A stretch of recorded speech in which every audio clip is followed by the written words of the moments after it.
Hello, today on Storytime with Jen, we're going to be reading Georgie the Gingerbread Fairy by Tim Bugbird and Lara Ede. Georgie the Gingerbread Fairy owned a famous Christmas shop, selling festive gingerbread with frosting on the top. Every year, sweet swirling puffs would scent the winter air, the smell of baking gingerbread made with loving care. Then one day when baking with her best friends Jo and Sue, Georgie heard a crash and cried, "What is that hullabaloo?" It was Tina, the tinsel fairy. She was building a brand new store with golden walls, a star-shaped hatch, and glitter roof to floor. "Call me T," the fairy said. "I've just flown in. I'm new. Come inside, why don't you? I'll show you what I do." "Wow," said Georgie. "Woo," said Jo, and Sue couldn't make a sound.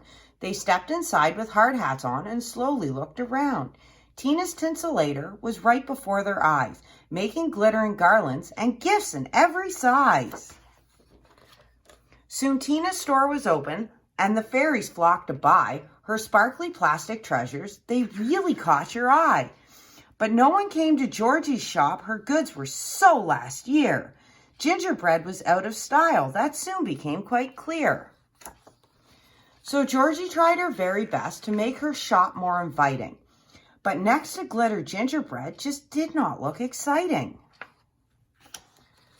Turning off her oven and locking her shop door, Georgie thought, "They don't need me or my gingerbread anymore." As Christmas Day got closer, Tina did a booming trade. The fairies loved her treasures and the sparkling homes they made. Fairyland was beautiful. It all looked so fantastic, but something strange now filled the air.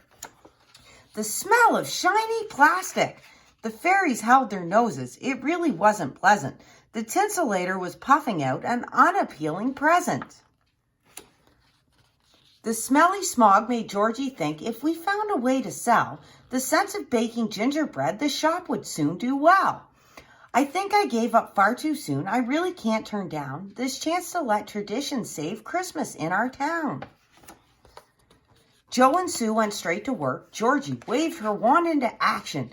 Together they built a brilliant thing, an amazing smell-catching contraption. They bottled the smell of gingerbread and labeled it Fairy Delight. "It'll be a bestseller," Georgie cried, crossing her fingers tight. Georgie reopened her Christmas shop with help from Jo and Sue. Fairy Delight flew off the shelves and gingerbread sold again too. Georgie was back in business. Having Tina next door would be fine. Now Christmas was perfectly sparkly and the air smelled simply divine. Together, the fairies discovered that when old and new combine, it makes the season perfect and a truly special time. The end. That's it for today's episode of Storytime with Jen. Don't forget to like and subscribe, and we will see you tomorrow.